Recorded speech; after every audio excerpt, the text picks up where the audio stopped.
ఇప్పుడు right to information యాక్ట్కి సంబంధించి chapter 1 section 1, 2 ఈ రెండింటి గురించి డిస్కస్ చేస్తాం.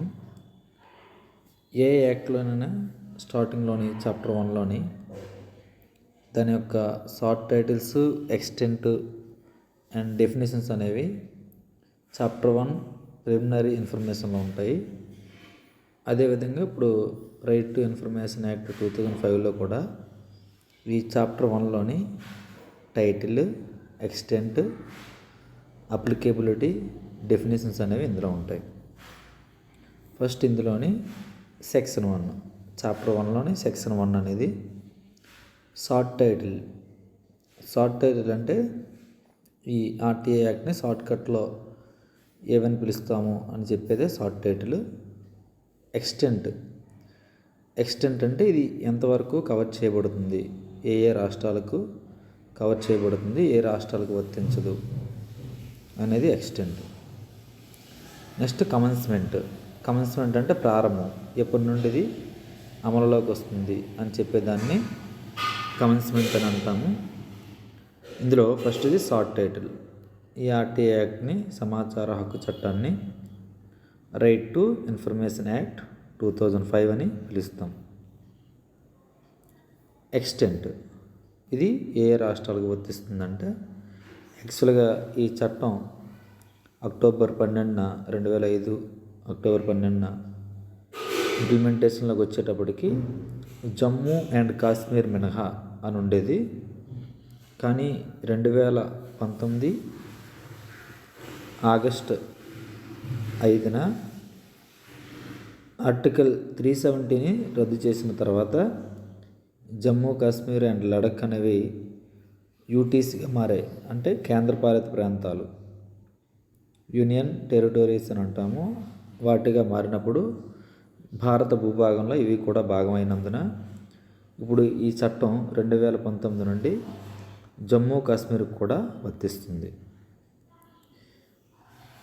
నెక్స్ట్ ఇందులో ఉన్న అన్ని పబ్లిక్ అథారిటీస్ అంటే సెంట్రల్లో కానీ, స్టేట్లో కానీ, లోకల్ లెవెల్లో ఉన్న ప్రభుత్వానికి సంబంధించిన అన్ని సంస్థలకి కూడా ఈ చట్టం అనేది వర్తిస్తుంది. నెక్స్ట్ కమెన్స్మెంట్ ఏంటంటే జూన్ 15, 2005న ఈ చట్టం నోటిఫై చేయబడింది. కానీ అక్టోబర్ 12, 2005 నుండి ఇంప్లిమెంటేషన్లోకి వచ్చింది.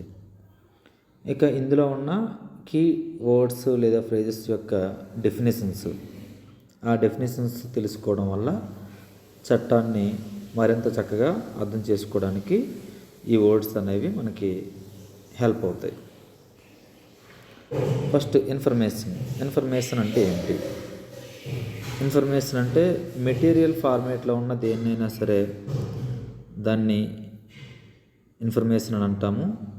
ఫర్ ఎగ్జాంపుల్ రికార్డ్స్ కానీ, డాక్యుమెంట్స్, మెమోస్, ఈమెయిల్స్, ఒపీనియన్స్ అంటే అభిప్రాయాలు కానీ, advices, press releases, circulars, orders, log books, contracts, ఇలాంటివన్నీ కూడా మనకి ఇన్ఫర్మేషన్లో భాగంగా ఉంటాయి. ఇది కాకుండా ఎలక్ట్రానిక్ ఫార్మేట్ అంటే పెన్ డ్రైవ్స్లో కానీ, ల్యాప్టాప్స్లో కానీ, మొబైల్స్లో కానీ ఇలాగ ఎలక్ట్రానిక్ ఫార్మేట్లో ఉన్నది కూడా ఇన్ఫర్మేషన్గా భావిస్తారు. నెక్స్ట్ రైట్ టు ఇన్ఫర్మేషన్ అంటే ఏంటి? సమాచార హక్కు అంటే ఏంటి? పబ్లిక్ అథారిటీస్ చేత అంటే ప్రభుత్వ అధికారుల చేత లేదా ప్రభుత్వానికి సంబంధించిన వ్యక్తుల చేత నియంత్రించబడి ఉన్న ఏ సంస్థలో నుండి అయినా సరే సమాచారాన్ని పొందే హక్కునే రైట్ టు ఇన్ఫర్మేషన్ అని అంటాం.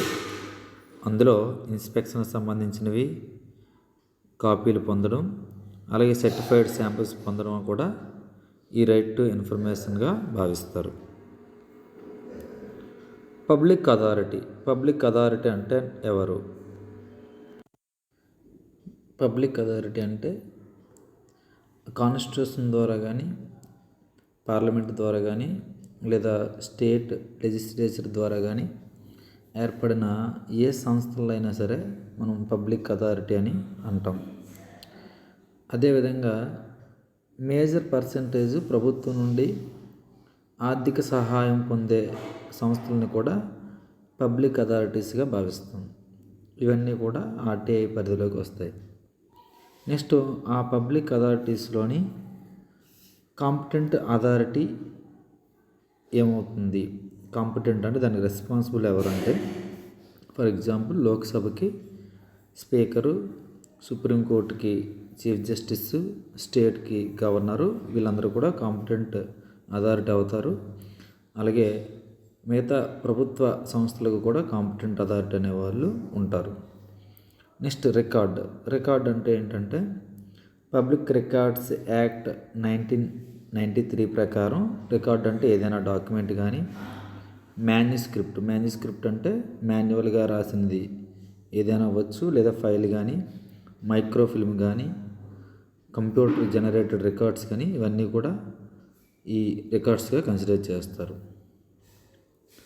నెక్స్ట్ థర్డ్ పార్టీ అంటే ఈ ఆర్టీఐ యాక్ట్ ప్రకారం ఎవరైతే అప్లికేషన్ పెడుతున్నారో ఆ అప్లికెంట్ కానీ, లేదా అక్కడ ఇన్ఫర్మేషన్ ఇవ్వడానికి ఎవరైతే ఉన్నారో ఆ పబ్లిక్ అథారిటీ కానీ, వీళ్ళిద్దరూ కాకుండా వేరే వ్యక్తికి సంబంధించిన ఇన్ఫర్మేషన్ అయితే ఆ వేరే వ్యక్తినే థర్డ్ పార్టీ అని అంటాం.